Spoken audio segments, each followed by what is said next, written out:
ಈ ಬುಲೆಟಿನ್ನ ಮೊದಲ ಸುದ್ದಿ ಪ್ರಿಯಾಂಕ್ ಖರ್ಗೆ ಕೋಟೆಯಲ್ಲಿ RSS ಪರೇಡ್ ನಡೆಸುವುದು ಫಿಕ್ಸಾ ಅನ್ನೋ ಒಂದು ಪ್ರಶ್ನೆಗೆ ಉತ್ತರ ಕಂಡುಕೊಳ್ಳುವಂಥದ್ದು. ನವೆಂಬರ್ 16ರಂದು ಚಿತ್ತಾಪುರದಲ್ಲಿ RSS ಪಥ ಸಂಚಲನ ಮಧ್ಯಾಹ್ನ 3:30ರಿಂದ ಸಂಜೆ 5:45ರವರೆಗೆ ಅಂದರೆ 3:30ರಿಂದ ಸಂಜೆ 5:45ರವರೆಗೆ ಸಮಯವನ್ನ ನಿಗದಿ ಮಾಡಲಾಗಿದೆ ಅನ್ನೋದು ಗೊತ್ತಾಗ್ತಾ ಇರುವಂತ ಸಂಗತಿ.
ಪಥ ಸಂಚಲನಕ್ಕೆ ಕಲಬುರಗಿ ಹೈಕೋರ್ಟ್ ಷರತ್ತುಬದ್ಧ ಅನುಮತಿಯನ್ನ ಕೊಟ್ಟಿದೆ. ಹೈಕೋರ್ಟ್ ಏಕ ಸದಸ್ಯ ಪೀಠದ ನ್ಯಾಯಮೂರ್ತಿ MGS ಕಮಲ್ ಪೀಠ ಅನುಮತಿಯನ್ನ ಕೊಟ್ಟಿರೋದು. 25 ಜನರ ಬ್ಯಾಂಡ್ ತಂಡ ಹಾಗೂ ಹೈಕೋರ್ಟ್ ಎದುರು ಮಾಹಿತಿ ನೀಡೋದಕ್ಕೆ ಜಿಲ್ಲಾಡಳಿತ ಈಗ ಒಪ್ಪಿಕೊಂಡಿದೆ. ಪ್ರಿಯಾಂಕ್ ಖರ್ಗೆ ತವರಲ್ಲೇ RSS ಪಥ ಸಂಚಲನ ನಡೆಯುತ್ತೆ. ಪ್ರಿಯಾಂಕ್ ಖರ್ಗೆ ಕೋಟೆಯಲ್ಲಿ RSS ಪರೇಡ್ ನಡೆಯುತ್ತಾ ನಡೆಯಲ್ವಾ ಅನ್ನೋ ಪ್ರಶ್ನೆಗೆ ಉತ್ತರ ಸಿಕ್ಕಾಗಿದೆ. ಈಗ ನವೆಂಬರ್ 16ರಂದು ಚಿತ್ತಾಪುರದಲ್ಲಿ RSS ಪಥ ಸಂಚಲನ ನಡೆಯುತ್ತೆ. ಮಧ್ಯಾಹ್ನ 3:30ಕ್ಕೆ ಶುರುವಾದ್ರೆ 5:45ಕ್ಕೆ ಕ್ಲೋಸ್ ಆಗಬೇಕು. 350 ಜನ ಪಥ ಸಂಚಲನದಲ್ಲಿ ಭಾಗಿಯಾಗಬಹುದು. ಚಿತ್ತಾಪುರ ಪಥ ಸಂಚಲನಕ್ಕೆ ಗ್ರೀನ್ ಸಿಗ್ನಲ್ ಕೊಟ್ಟಿದೆ ಹೈಕೋರ್ಟ್. ಪಥ ಸಂಚಲನಕ್ಕೆ ಕಲಬುರಗಿ ಹೈಕೋರ್ಟ್ನಿಂದ ಷರತ್ತುಬದ್ಧ ಅನುಮತಿಯನ್ನ ನೀಡಲಾಗಿದೆ. ನ್ಯಾಯಮೂರ್ತಿ MGS ಕಮಲ್ ಪೀಠ ಅನುಮತಿಯನ್ನ ಕೊಟ್ಟಿರೋದು. 25 ಜನರ ಬ್ಯಾಂಡ್ ತಂಡ ಹಾಗೂ 325 ಜನ ಮಾತ್ರ ಭಾಗಿಯಾಗಿರಬೇಕು. ಆದರೆ ಅನುಮತಿ ಮತ್ತು ಷರತ್ತುಬದ್ಧ ಅನುಮತಿ ಇದು ಸಹಜವಾಗಿ ಈ ಬಹಳ ದೊಡ್ಡ ಮಟ್ಟದಲ್ಲಿನೇ ಚರ್ಚೆ ಆಯಿತು, ಮನವೊಲಿಸುವಂಥ ಪ್ರಯತ್ನ ಆಯಿತು, ಶಾಂತಿ ಸಭೆ ಆಯಿತು, ಅದು ಕೂಡ ವಿಫಲ ಆಯಿತು. ಇದೆಲ್ಲದರ ನಡುವೆ ಕೋರ್ಟ್ ಏನು ಹೇಳುತ್ತೋ ಆ ರೀತಿಯಾಗಿ ನಾವು ಕೇಳ್ತೀವಿ ಅಂತ ಹೇಳಿ RSS ಹೇಳಿತ್ತು. ಆದರೆ RSSಗೆ ಯಾವಾಗ ಪಥ ಸಂಚಲನಕ್ಕೆ ಅನುಮತಿಯನ್ನ ಮಾಡಿಕೊಡ್ತಾರೋ ಅದೇ ದಿನ ನಾವು ಕೂಡ ಪಥ ಸಂಚಲನ ಮಾಡ್ತೀವಿ, ರ್ಯಾಲಿ ಮಾಡ್ತೀವಿ ಅನ್ನೋ ನಿಟ್ಟಿನಲ್ಲಿ ಹಲವು ಸಂಘಟನೆಗಳು ಹೇಳ್ತಾ ಇದ್ವು. For example Bhim Army. So ಈಗ ಅಲ್ಲಿನ ನ್ಯಾಯಾಲಯವೇ ಬಹಳ ಸ್ಪಷ್ಟವಾಗಿ ಹೇಳಿದೆ, 3:30ರಿಂದ 5:45ರವರೆಗೆ ಪಥ ಸಂಚಲನ ಮಾಡಬಹುದು. 350 ಜನ ಮಾತ್ರ ಈ ಒಂದು ಪಥ ಸಂಚಲನದಲ್ಲಿ ಭಾಗಿಯಾಗಬೇಕು, ಅದಕ್ಕಿಂತ ಹೆಚ್ಚು ಜನ ಭಾಗವಹಿಸುವಂತಿಲ್ಲ ಅಂತ ಹೇಳಿ RSSನವ್ರಿಗೆ ಏನು ಬೇಕಾಗಿತ್ತು? ಪಥ ಸಂಚಲನ ಮಾಡಬೇಕಾಗಿತ್ತು ಖರ್ಗೆ ಕೋಟೆಯಲ್ಲಿ. ಅದಕ್ಕೆ ಅನುಮತಿ ಸಿಕ್ಕಾಗಿದೆ. ಒಬ್ಬರು ಮಾಡ್ತಾರೋ ಇಬ್ಬರು ಮಾಡ್ತಾರೋ ಗೊತ್ತಿಲ್ಲ. ಇದೇ ವಿಚಾರಕ್ಕೆ ಸಂಬಂಧಪಟ್ಟಂತೆ ಡೀಟೇಲ್ಸ್ ಕೊಡ್ತಾರೆ ನಮ್ಮ ರಿಪೋರ್ಟರ್ SK ಮಂಜುನಾಥ್ ಸಂಪರ್ಕದಲ್ಲಿದ್ದಾರೆ. SK ಮಂಜುನಾಥ್, ಈ ವಿಚಾರ ಬಹಳಷ್ಟು ಚರ್ಚೆ ಆಗ್ತಾ ಇತ್ತು ಮತ್ತು ಶಾಂತಿ ಸಭೆ ಕೂಡ ನಡೀತು, ವಿಫಲ ಆಯಿತು. ಫೈನಲಿ ಒಂದು ತೀರ್ಪು ಬಂದಿದೆ. ಏನಾಗಬಹುದು ಮುಂದೆ ಡೀಟೇಲ್ಸ್ ಕೊಡ್ತಾ ಹೋಗೋದಾದ್ರೆ? ರಾಮ್, ಏನು ಚಿತ್ತಾಪುರದಲ್ಲಿ ಭಾರಿ ಜಿದ್ದಾಜಿದ್ದಿಗೆ ಕಾರಣವಾಗಿದ್ದಂತ ಸರ್ಕಾರ ಮತ್ತು RSS ನಡುವೆ, ಅಂದ್ರೆ ಸರ್ಕಾರದ ಆದೇಶವನ್ನ ಪ್ರಶ್ನಿಸಿ ಏನು RSS ಹೈಕೋರ್ಟ್ ಮೆಟ್ಲೇರಿತ್ತು. ಇವತ್ತು ಏನು ವಿಚಾರಣೆ ನಡೆಸಿದಂತ ಹೈಕೋರ್ಟ್ ನ ನ್ಯಾಯಪೀಠ ಇವತ್ತು RSS ನ ಪಥ ಸಂಚಲನಕ್ಕೆ ಒಂದು ಷರತ್ತುಬದ್ಧ ಅನುಮತಿಯನ್ನ ನೀಡಲಾಗಿದೆ. ಇಲ್ಲಿ ನಾವು ಗಮನಿಸಬಹುದು, ಈ ಹಿಂದೆ ನಡೆದಂತ ಹಲವು ಬಾರಿ ವಿಚಾರಣೆಗಳ ಸಂದರ್ಭದಲ್ಲಿ ಸರ್ಕಾರ ವಿನಾಕಾರಣವಾಗಿ ಕೆಲವೊಂದು ಕಾರಣಗಳನ್ನ ಕೊಟ್ಟು ಅನುಮತಿಯನ್ನ ತಿರಸ್ಕರಿಸ್ತಾ ಬಂತು. ಜೊತೆಗೆ ಏನು ಅರ್ಜಿದಾರರೆಲ್ಲರೂ ಸಹ ಏಕಕಾಲಕ್ಕೆ ಏಕ ದಿನಾಂಕದಿಂದೇ ಒಂದು ಪಥ ಸಂಚಲನ ಇರ್ಬೋದು ಅಥವಾ ಪ್ರತಿಭಟನೆ ಇರ್ಬೋದು ಎಲ್ಲವನ್ನು ಮಾಡ್ತೇವೆ ಅಂತಕ್ಕಂಥದ್ದು. ಇದಕ್ಕೆ ಸಂಬಂಧಪಟ್ಟಂತೆ ಕಳೆದ 2ನೇ ಬಾರಿ ನಡೆದಂತ ವಿಚಾರಣೆಯಲ್ಲಿ ಶಾಂತಿ ಸಭೆಯನ್ನ ನಡೆಸಿ ಜೊತೆಗೆ ಅರ್ಜಿದಾರರ ಒಂದು ಮನವೊಲಿಸುವಂತ ಕ್ರಮಕ್ಕೆ ಒಂದು ಸೂಚನೆಯನ್ನು ಸಹ ಕೊಟ್ಟಿತ್ತು. ಕಲಬುರಗಿಯ ಜಿಲ್ಲಾಧಿಕಾರಿ ಕಚೇರಿಯಲ್ಲಿ ನಡೆದಂತ ಒಂದು ಶಾಂತಿ ಸಭೆಯಲ್ಲಿ ಮೂಲ ಅರ್ಜಿದಾರರು RSS ಪರವಾಗಿ ಏನು ಅರ್ಜಿ ಸಲ್ಲಿಸಿದ್ರು ಅವರೇ ಆ ಸಭೆಯಲ್ಲಿ ಭಾಗಿಯಾಗಿರ್ಲಿಲ್ಲ. ಆ ಕಾರಣವನ್ನ ಇಟ್ಕೊಂಡು ಮತ್ತೊಮ್ಮೆ ಏನು ಅನುಮತಿಯನ್ನು ನಿರಾಕರಿಸಿದ್ರು. ಆದ್ರೆ ಹೈಕೋರ್ಟ್ ಅರ್ಜಿದಾರರ ಜೊತೆಗೂ ಮತ್ತೊಮ್ಮೆ ಸಭೆಯನ್ನ ನಡೆಸಿ ತೀರ್ಮಾನವನ್ನ ಕೊಡೋದಕ್ಕೆ ಸರ್ಕಾರದ ಪರ AG ಶಶಿಕಿರಣ್ ಶೆಟ್ಟಿ ಅವರಿಗೆ ಸೂಚನೆ ಕೊಟ್ಟಿತ್ತು. ಅದೇ ರೀತಿಯಾಗಿ ಹೈಕೋರ್ಟ್ ನ AG ಕಚೇರಿಯಲ್ಲಿ ಅರ್ಜಿದಾರರಂತ RSS ಪರ ಏನು ಅರ್ಜಿ ಸಲ್ಲಿಸಿದ್ರು ಅವರ ಒಂದು ಸಭೆ ನಡೆಸಿ ಅವತ್ತು ಒಂದು ಮಾಹಿತಿಯನ್ನ ಕೊಟ್ಟಿದ್ರು. ನಾವು ಚಿತ್ತಾಪುರದಲ್ಲಿ ಏನು ಬಾಲಾಜಿ ಚಿತ್ರಮಂದಿರದಿಂದ ಸುಮಾರು 3 ಕಿಲೋಮೀಟರ್ 100 ಮೀಟರ್ ಅಂದ್ರೆ 3.1 ಕಿಲೋಮೀಟರ್ ಪಥಸಂಚಲನವನ್ನ ಮಾಡ್ತಾ ಇದ್ದೇವೆ. ಪಥಸಂಚಲನದಲ್ಲಿ ಕಲಬುರಗಿ ಜಿಲ್ಲೆಯ ಏನು ಗಣವೇಶಧಾರಿಗಳನ್ನ ಹೊರತುಪಡಿಸಿ ಯಾರಿಗೂ ಸಹ ಅಲೋ ಮಾಡ್ತಾ ಇಲ್ಲ. ಹಾಗಾಗಿ ಅಲ್ಲಿ ಇರ್ತಕ್ಕಂತ ಏನು ಅವಧಿ ಅಂದ್ರೆ ಮಧ್ಯಾಹ್ನ 3 ಗಂಟೆಯಿಂದ ಸಂಜೆ 6:30 ನಮಗೆ ಸಮಯ ಬೇಕು ಅಂತಕ್ಕಂತ ಒಂದು ಮನವಿಯನ್ನು ಸಹ ಮಾಡಿದ್ರು. ಆ ವರದಿಯನ್ನ ಇಂದು ನಡೆದಂತ ಹೈಕೋರ್ಟ್ನ ಕಲಬುರಗಿ ಪೀಠದಲ್ಲಿ ನಡೆದಂತ ವಿಚಾರಣೆಯಲ್ಲಿ AG ಅವರು ನ್ಯಾಯಾಲಯಕ್ಕೆ ಸಲ್ಲಿಸಿದ್ರು. ಜೊತೆಗೆ ಏನು ಎಲ್ಲ ಒಂದು ಮಾಹಿತಿಯನ್ನ ಕೊಟ್ಟಿದ್ರು. ಮಾಹಿತಿಯನ್ನ ಅವಲೋಕನ ಮಾಡಿದಂತ ನ್ಯಾಯಮೂರ್ತಿಗಳು ಷರತ್ತುಬದ್ಧ ಒಂದು ಅನುಮತಿಯನ್ನ ಕೊಟ್ಟಿದ್ದಾರೆ. ಆದ್ರೆ ಇಲ್ಲಿ ಗಣವೇಶಧಾರಿಗಳ ಸಂಖ್ಯೆ ಏನು 800 ಜನ ಭಾಗವಹಿಸುವಂತಕ್ಕಂಥ ಒಂದು ಮನವಿಯನ್ನ ಮಾಡಿದ್ರು. ಅದರಲ್ಲಿ ತುಂಬಾ ಕ್ಷೀಣಿಸಿದ್ದಾರೆ. 350 ಜನ, ಅದರಲ್ಲಿ 300 ಜನ ಗಣವೇಶಧಾರಿಗಳು ಜೊತೆಗೆ ಬ್ಯಾಂಡ್ ಏನು ಬಳಸ್ತಾರೆ ಅವರು 50 ಜನ ಇರಬೇಕು ಅಂತಕ್ಕಂಥ ಒಂದು ಸೂಚನೆಯನ್ನ ಸಹ ಕೊಟ್ಟಿದ್ದಾರೆ. ಮತ್ತೆ ಸಮಯದಲ್ಲೂ ಸಹ 3 ಗಂಟೆಯಿಂದ 5:45 ಮಾತ್ರ ಸಮಯವನ್ನ ನಿಗದಿಪಡಿಸಿದ್ದಾರೆ.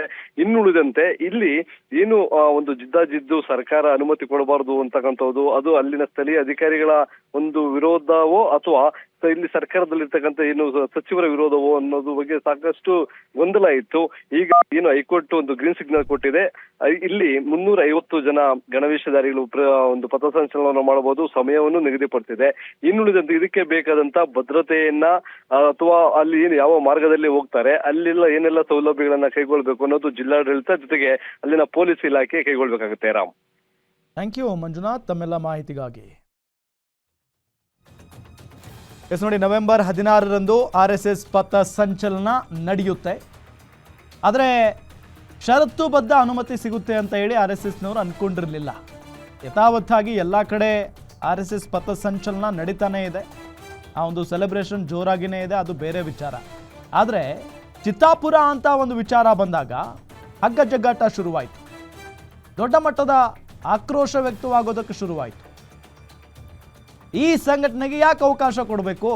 ಚಿತ್ತಾಪುರದಲ್ಲಿ ಅವರು ಯಾವತ್ತು ಪಥಸಂಚಲನವನ್ನು ಮಾಡ್ತಾರೋ ಅವತ್ತೇ ನಾವು ಕೂಡ, ಅಂದರೆ ಭೀಮಾರ್ಮಿ ಸೇರಿದಂತೆ ಹಲವು ಸಂಘಟನೆಗಳು ಹೇಳ್ತಾ ಇದ್ವು, ನಾವು ಅವತ್ತೇ ಪಥಸಂಚಲನವನ್ನು ಮಾಡ್ತೀವಿ, ರ್ಯಾಲಿ ಮಾಡ್ತೀವಿ ಅನ್ನೋ ನಿಟ್ಟಿನಲ್ಲಿ ಹೇಳ್ತಾ ಇದ್ವು. ಆದರೆ RSS ಮಾತ್ರ ಕಾನೂನು ಪ್ರಕಾರ, ಅಂದರೆ ಕೋರ್ಟ್ ಏನು ಹೇಳುತ್ತೋ ಅದೇ ರೀತಿಯಾಗಿ ಅದೇ ದಿನ ನಾವು ಪಥಸಂಚಲನ ಮಾಡ್ತೀವಿ ಅನ್ನೋ ನಿಟ್ಟಿನಲ್ಲಿ ಹೇಳಿತ್ತು.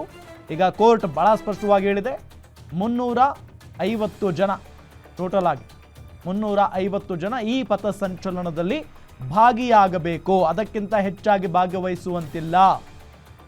ಮತ್ತು ಸಮಯವನ್ನು ಕೂಡ ನಿಗದಿ ಮಾಡಲಾಗಿದೆ 3:30ರಿಂದ 5:45 3:30ರಿಂದ 5:45 ಮಾತ್ರ ಪಥಸಂಚಲನಕ್ಕೆ ಅವಕಾಶ ಇದೆ. ಅದಕ್ಕಿಂತ ಹೆಚ್ಚಾಗಿ ಅವಕಾಶ ಇರೋದಿಲ್ಲ. ಸೊ ಇದು ಸ್ಪಷ್ಟ. ಈ ನಿಟ್ಟಿನಲ್ಲಿ ಒಂದು ಲೆಕ್ಕದಲ್ಲಿ ಈಗ RSS ಮೇಲುಗೈ ಸಾಧಿಸಿದೆ ಅನ್ನೋದು ಬಹಳ ಸ್ಪಷ್ಟವಾಗಿ ಕಂಡು ಬರ್ತಾ ಇರೋದು. ನೋಡಿ, RSS ಪರೇಡ್ ನಡೆಸುತ್ತೆ ಅನ್ನೋ ವಿಚಾರ ಮುನ್ನೆಲೆಗೆ ಬಂದಾಗ ದೊಡ್ಡ ಮಟ್ಟದ ಆಕ್ರೋಶ ವ್ಯಕ್ತವಾಯಿತು. ಇಡೀ ರಾಜ್ಯಾದ್ಯಂತ ಬಹಳ ಪ್ರಮುಖವಾಗಿ ಪ್ರಿಯಾಂಕ್ ಖರ್ಗೆ ಅವರು RSS ಅನ್ನ ಬ್ಯಾನ್ ಮಾಡಬೇಕು ಅಂತ ಏನು ಧ್ವನಿ ಎತ್ತಿದ್ರಲ್ಲ, ಹಾಗಾಗಿ ಚಿತ್ತಾಪುರದಲ್ಲೇ ಮಾಡ್ತೀವಿ ನಾವು. ಪ್ರಿಯಾಂಕ್ ಖರ್ಗೆ ಅವರು ಸ್ಪರ್ಧಿಸುವಂಥ ಕ್ಷೇತ್ರ ಅದು. ಪ್ರಿಯಾಂಕ್ ಖರ್ಗೆ ಅವರ ಕ್ಷೇತ್ರ ಚಿತ್ತಾಪುರ. ಆ ಕ್ಷೇತ್ರದಲ್ಲೇ ನಾವು ಪಥ ಸಂಚಲನವನ್ನು ಮಾಡಿ RSSನ ಪವರ್ ಏನು ಅನ್ನೋದನ್ನು ತೋರಿಸ್ತೀವಿ ಅಂತ ಹೇಳಿ RSS ನಿಂತ್ಕೊಂಡಿತ್ತು.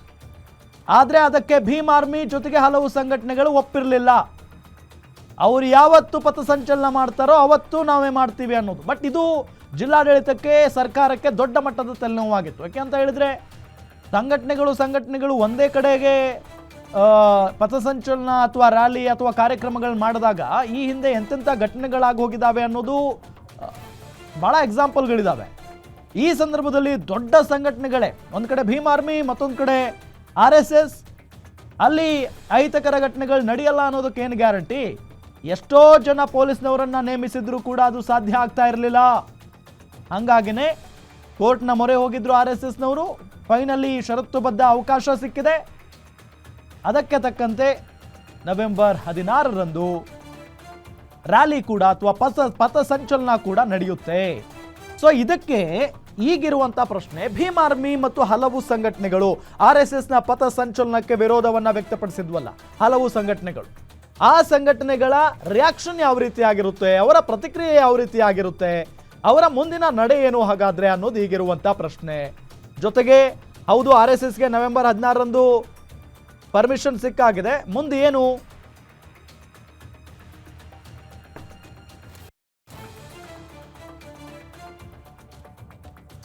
ಇದೇ ವಿಚಾರಕ್ಕೆ ಸಂಬಂಧಪಟ್ಟಂತೆ ಡೀಟೇಲ್ಸ್ ಕೊಡ್ತಾರೆ ನಮ್ಮ ಕಲಬುರಗಿಯ ರಿಪೋರ್ಟರ್ ಶ್ರೀಕಾಂತ್. ನೇರ ಸಂಪರ್ಕದಲ್ಲಿ ನಮ್ಮನ್ನ ಜಾಯ್ನ್ ಆಗಿದ್ದಾರೆ.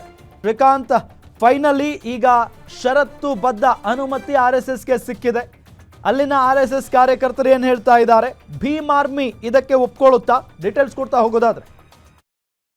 ಎಸ್ ರಾಮ್, ಏನು ಅಂದ್ರೆ ಕೆಲವು ದಿನಗಳಿಂದ RSS ಹಾಗೂ ದಲಿತ ಸಂಘಟನೆಗಳ ನಡುವೆ ನಡೆದಂತ ಜಟಾಪಟಿ ಇಂದು ಅಂತ್ಯವಾಗಿರುವಂತೂ ಕೊನೆಗೆ ಜಿಲ್ಲಾಡಳಿತ ಹಾಗೂ ಹೈಕೋರ್ಟ್ RSS ಪಥಸಂಚಲನಕ್ಕೆ ಚಿತ್ತಾಪುರದಲ್ಲಿ RSS ಪಥಸಂಚಲನ ನಡೆಸಲು ಅನುಮತಿಯನ್ನ ನೀಡಿರುವಂತದ್ದು. ಏನು ನವೆಂಬರ್ 16ರಂದು ಮಧ್ಯಾಹ್ನ 3:30ಕ್ಕೆ RSS ಪಥಸಂಚಲನ ನಡೆಸಬಹುದು ಎನ್ನುವಂತ ಮಾತನ್ನ ಇದೀಗ ಆದೇಶವನ್ನ ಹೈಕೋರ್ಟ್ ನೀಡಿರುವಂತದ್ದು. ಏನು ಜಿಲ್ಲಾಡಳಿತ ಕೆಲವು ಷರತ್ತುಬದ್ಧ ವರದಿಯನ್ನ ಸಲ್ಲಿಸಿತ್ತು. ಆ ವರದಿಯ ಆಧಾರದ ಮೇಲೆ ಈಗ ಹೈಕೋರ್ಟ್ ಅನುಮತಿಯನ್ನ ನೀಡಿರುವಂತದ್ದು. ಏನು ಪಥಸಂಚಲನದಲ್ಲಿ ಕೇವಲ 300 ಜನ ಮಾತ್ರ ಭಾಗವಹಿಸಬೇಕು ಹಾಗೂ ಬ್ಯಾಂಡ್ ತಂಡ ಸೇರಿದಂತೆ ಒಟ್ಟು 350 ಜನರು ಮಾತ್ರ ಭಾಗವಹಿಸಲು ಅನುಮತಿಯನ್ನ ಈಗ ಹೈಕೋರ್ಟ್ ನೀಡಿರುವಂತದ್ದು. ಏನು ಇಂದು ಮಧ್ಯಾಹ್ನ 3:30ರಿಂದ ಸೌರಸ್ಥಾನಕ್ಕೆ ಪಥಸಂಚಲನ ನಡೆಸಬಹುದು ಎನ್ನುವಂತಹ ಆದೇಶವನ್ನ ಈಗ ಹೈಕೋರ್ಟ್ ನೀಡುವಂತದ್ದು. ಕೊನೆಗೂ ಸಾಕಷ್ಟು ಹಗ್ಗ ಜಗ್ಗಾಟದ ಬಳಿಕ ಇದೀಗ ಹೈಕೋರ್ಟ್ RSS ಚಿತ್ತಾಪುರದಲ್ಲಿ ಖರ್ಗೆ ಚಿತ್ತಾಪುರದಲ್ಲಿ RSS ಪಥಸಂಚಲನ ನಡೆಸಲು ಅನುಮತಿಯನ್ನ ನೀಡಿರುವಂತದ್ದು.